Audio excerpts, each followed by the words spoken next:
Bismillahirrahmanirrahim. Assalamualaikum warahmatullahi wabarakatuh. Hamdan wa syukranillah, amma ba'du. Apa kabar semuanya?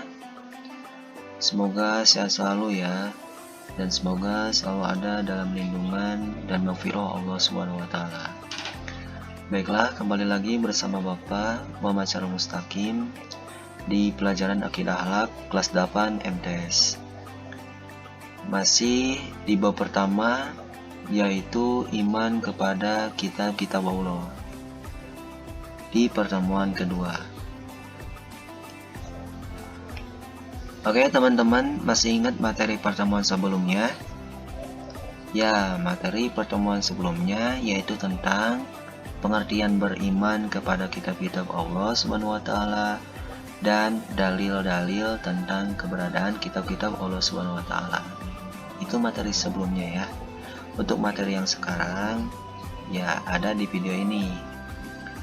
Untuk tujuan pembelajaran yang ada pada video ini, yang pertama, menunjukkan contoh perilaku orang yang mengimani keberadaan dan kebenaran kitab-kitab serta suhuf-suhuf Allah Subhanahu wa taala dalam kehidupan sehari-hari. Yang kedua, menjelaskan hikmah mengimani keberadaan dan kebenaran kitab-kitab serta suhuf-suhuf Allah Subhanahu wa taala. Yang ketiga, menyajikan data dari berbagai sumber tentang kebenaran kitab-kitab Allah Subhanahu wa taala. Itu tujuan pembelajaran yang ada pada video ini ya. Oke, perlu diperhatikan tugas di video pertemuan ini yaitu yang pertama, simak video pembahasan ini sampai selesai ya. Yang kedua, menulis materi di setiap kotak warna biru. Kotak warna kuning tidak wajib ditulis. Ingat, tidak wajib. Kalau misalkan mau ditulis juga tidak apa-apa ya. Yang ketiga, tugasnya yaitu bagaimana contoh seseorang yang meneladani kitab Allah Subhanahu wa taala. Jadi tugasnya ada 3 ya. Yang pertama simak, yang kedua menulis kotak yang warna biru, yang ketiga tulislah contoh seseorang yang meneladani kitab Allah Subhanahu wa taala. Oke, lanjut. Ini judulnya ya, kitab-kitab Allah yang wajib diimani. Lanjutan daripada materi sebelumnya. Yang pertama yaitu kitab Zabur, diturunkan ataupun diwahyukan kepada Nabi Daud alaihissalam. Zabur, pengertian Zabur ya. Zabur adalah kitab suci yang diturunkan pada Nabi Daud alaihissalam untuk dijadikan petunjuk dan bimbingan baginya dan umatnya. Secara bahasa, Zabur berasal dari kata Zabaro yazburu zuburun, yang artinya tulisan. Jadi, Zabur arti aslinya adalah kitab tertulis. Zabur atau juga disebut Mazmur berisi 150 nyanyian dan pujian kepada Allah Subhanahu wa taala atas segala nikmatnya, zikir, doa, nasihat, dan hikmah. Zabur diturunkan Allah sebagai petunjuk jalan yang lurus bagi umat Nabi Daud alaihissalam.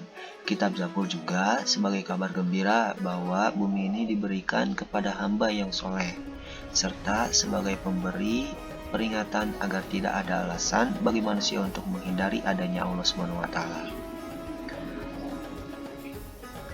Lanjut, ini adalah dalil bukti bahwa kitab Zabur itu ada. Ya.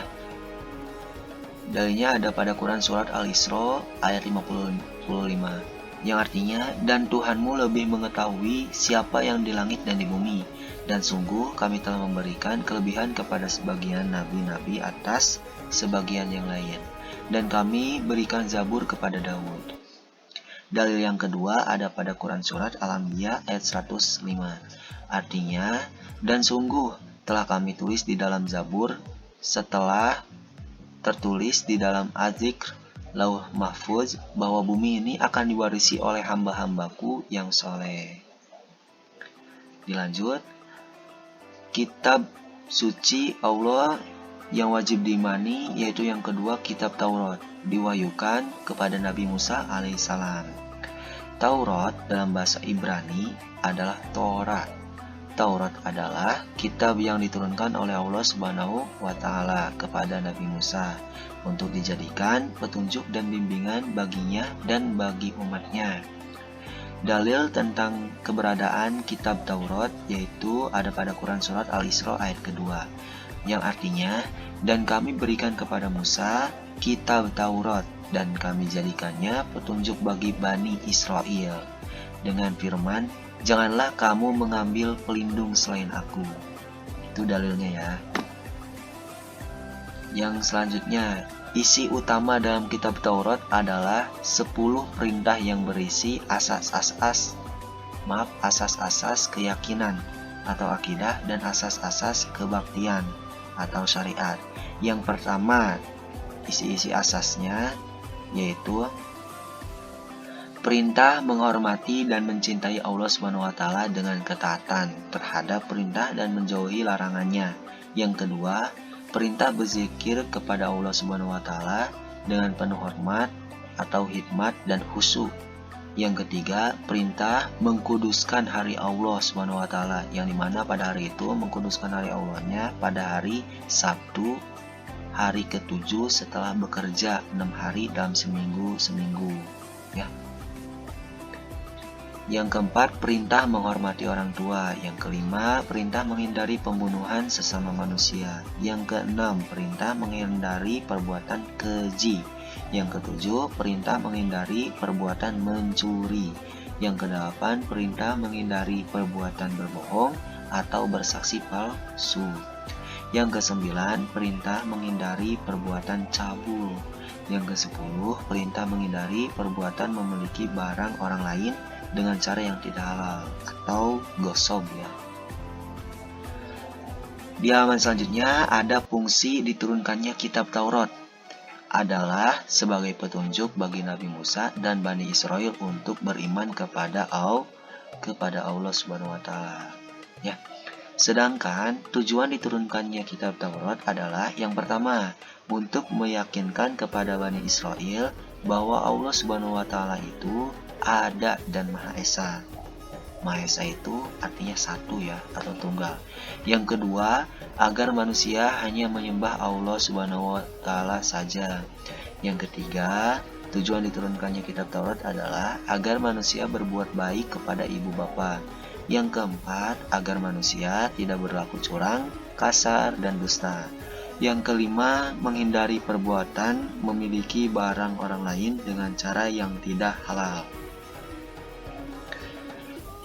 Yang selanjutnya, kitab Allah yang wajib diimani yaitu kitab Injil yang diwahyukan atau diturunkan kepada Nabi Isa alaihi salam.